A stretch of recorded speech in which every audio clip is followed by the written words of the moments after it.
بسم اللہ الرحمن الرحیم۔ جمعہ کے خطبے کے بعد چندہ کرنا۔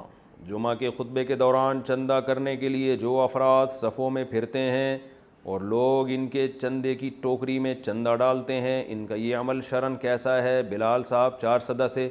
جو عربی خطبہ جب شروع ہوتا ہے تو اس دوران چلنا پھرنا بات کرنا، یہاں تک کہ نبی صلی اللہ علیہ وسلم نے یہ بھی فرمایا کہ کوئی انگلی سے اگر دھاگے سے کھیلے گا نا اس دوران، جیسے صف میں کوئی دھاگا نکلا ہوتا ہے، بعض نمازی اس کو گھما رہے ہوتے ہیں، تو آپ نے فرمایا اس نے بھی غلط کام کیا، تو چپ کر کے تمیز سے صرف خطبہ سننا واجب ہے۔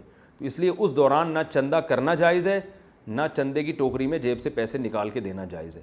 تو چندہ مسجد والے اس وقت کریں جب امام صاحب اردو میں تقریر کر رہے ہوتے ہیں، اس وقت کر سکتے ہیں، یا سلام پھیرتے ہی جب لوگ بیٹھے ہوئے ہوتے ہیں تو اس دوران کر سکتے ہیں۔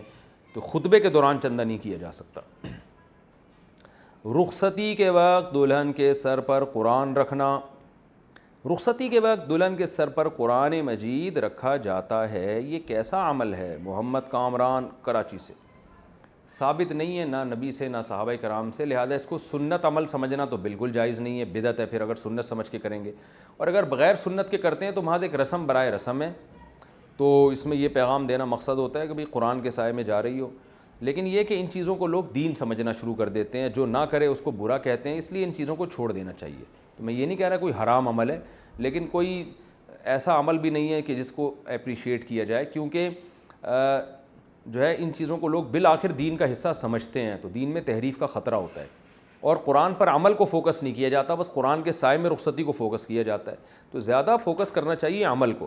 شادی بیاہ میں آپ دیکھیں نا کیا دھوم دھڑک کے اور بے حیائی ہوتی ہے، رخصتی کے وقت قرآن سر پہ رکھ کے اپنا مسلمان ہونا ثابت کر دیتے ہیں۔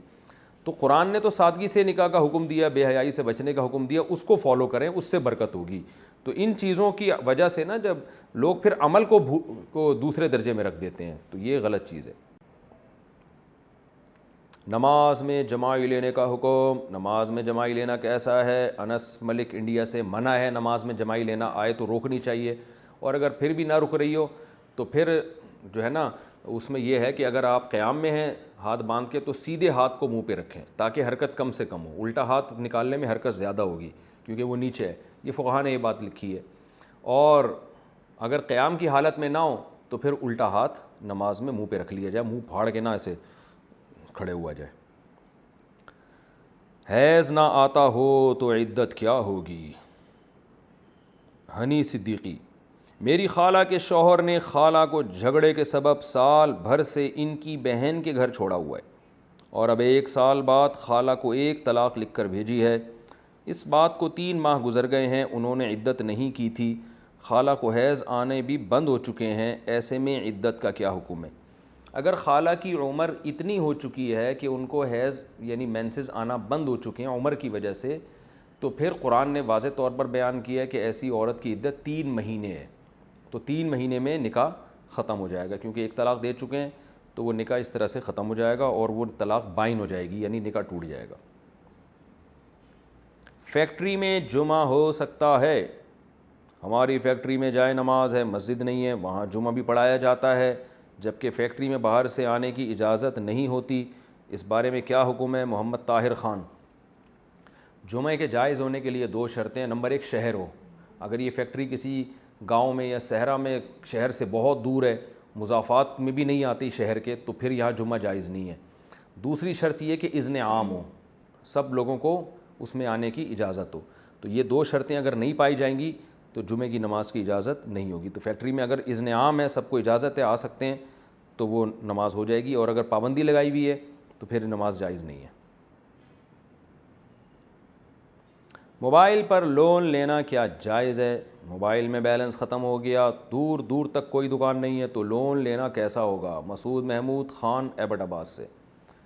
جناب مسعود محمود خان، اگر بیلنس یعنی ڈالنا بہت آسان بھی ہو، قریب میں آپ کے شاپ بھی ہو، تو بھی موبائل میں لون لینا بالکل جائز ہے، اس کا سود سے کوئی تعلق نہیں ہے۔ لوگ اس کو سود سمجھتے ہیں، حالانکہ یہ سود ہے نہیں، یہ لون ہوتا ہی نہیں ہے اصل میں، یہ ایڈوانس میں آپ کو کچھ یونٹ دے دیے جاتے ہیں بات چیت کرنے کے لیے، اس کو لون سے تعبیر کیا جاتا ہے۔ تو اگر ضرورت نہ بھی ہو تو بھی موبائل میں ایڈوانس بیلنس ڈلوایا جا سکتا ہے، اس کو جو لون کہتے ہیں، تو شریعت میں یہ لون ہے نہیں، تو جائز ہے یہ، اس میں کوئی گناہ نہیں ہے۔ رات کو تسبیح فاطمی کب پڑھیں؟ رات کو تسبیح فاطمہ وطر کے بعد پڑھنی چاہیے یا جب بستر پر بیٹھیں تب پڑھنی چاہیے؟ جاوید احمد کشمیر سے۔ دیکھیے جب یہ بستر پہ لیٹ جائے نا اس وقت پڑھنے کا حکم ہے۔ حدیث ہے رسول اللہ صلی اللہ علیہ وسلم کی صحیح حدیث ہے، حضرت فاطمہ رضی اللہ تعالی عنہا نبی صلی اللہ علیہ وسلم کے پاس آئیں، عرض کیا کہ یا رسول اللہ میں گھر میں بہت خدمت کرتی ہوں، ہاتھوں پہ نشان پڑ جاتے ہیں چکی پیسنے سے، کوئی گھر میں خادم کا انتظام کر دیں۔ آپ صلی اللہ علیہ وسلم نے فرمایا میں تمہیں ایسا عمل نہ بتاؤں جو خادم سے بہتر ہے؟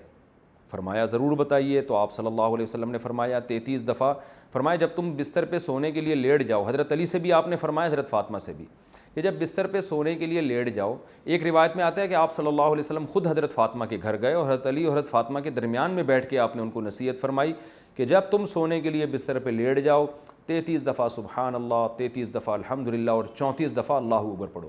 یہی تسبیحات پڑھنے کا حکم ہر نماز کے بعد بھی ہے اور رات جب ہم سونے کے لیے لیٹ جائیں تو اس وقت بھی ہے۔